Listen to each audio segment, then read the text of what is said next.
What would you do if the people you trusted most abandoned you in the middle of nowhere, laughing as they drove away? That's the question I faced on a scorching July afternoon, stranded at a rundown gas station in the Nevada desert, my family's taillights fading into the horizon. I'm Ellie, 24, the quiet one in a loud family, always the butt of their so-called jokes. This time, they'd gone too far, and I was done being their punchline. It started as a road trip, a rare chance for the five of us, Mom, Dad, my older brother Jake, my sister Lila, and me to reconnect. We'd been drifting apart, bickering over petty things, and Mom insisted on this trip to fix us.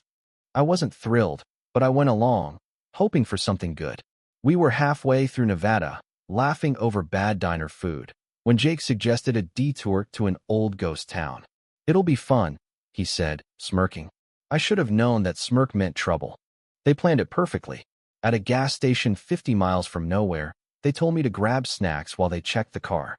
I stepped inside, and by the time I came out, the car was gone. My phone, wallet, everything still in the back seat. A note taped to a pump read, "Catch up if you can, loser," in Jake's handwriting. Their laughter echoed in my memory as I stood there, alone, the desert wind biting my skin. They thought they'd teach me a lesson, make me beg to be picked up. They didn't know I'd rewrite their script. I wasn't helpless. Growing up, I'd learned to fend for myself. Dad's tough love and Jake's pranks made sure of that. The gas station clerk, a grizzled man named Hank, saw my face and offered a bottle of water. "Family, huh?" He grunted, like he'd seen this before. I nodded, already planning. I had $12 in my pocket, a half-charged burner phone I kept for emergencies, and a fire in my chest. They wanted a joke? I'd give them a nightmare. First, I needed to move. Hank pointed me to a truck stop 10 miles down the road, where I could find a ride. I hitched with a kind trucker named Maria, who listened to my story and shook her head. "Some family," she muttered, dropping me off with a granola bar and a warning to stay sharp. At the truck stop, I bartered my labor cleaning tables for a meal and access to a computer. That's when I got creative. Using my burner phone, I texted Jake from an unknown number. "You left me, but I'm coming for you. Hope you're ready." I knew he'd laugh, thinking I was bluffing. But I wasn't. I found their social media posts. Lila's Instagram story showed them at a diner in Reno, 80 miles away, posing like nothing was wrong. I memorized the diner's name, then sweet-talked a group of bikers into giving me a ride. They liked my story, called it badass, and dropped me off a block from the diner. I didn't confront them. Not yet. I slipped into the diner's kitchen, where a sympathetic cook let me borrow a server's uniform.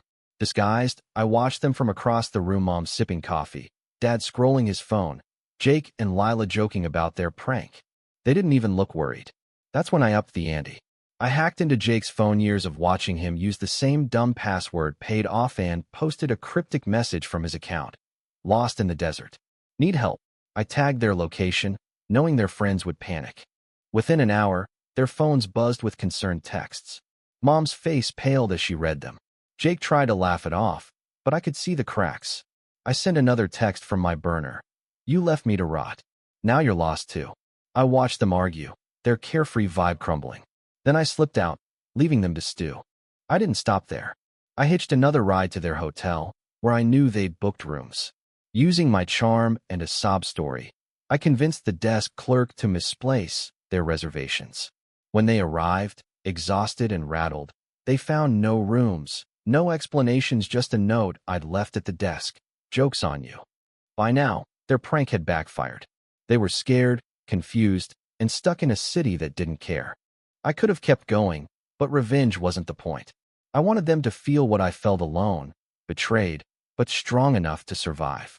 I caught a bus back home using money I'd earned from odd jobs at the truck stop. When they finally returned, sheepish and apologetic, I was waiting. "You thought I'd break," I said, staring them down. "But I'm not your punchline anymore." They tried to explain, saying it was just a joke, but I saw the guilt in their eyes.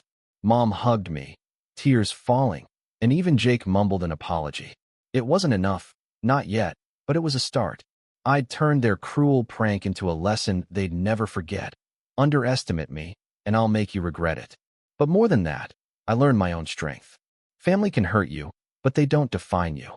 I did that myself, one step at a time, in the middle of nowhere.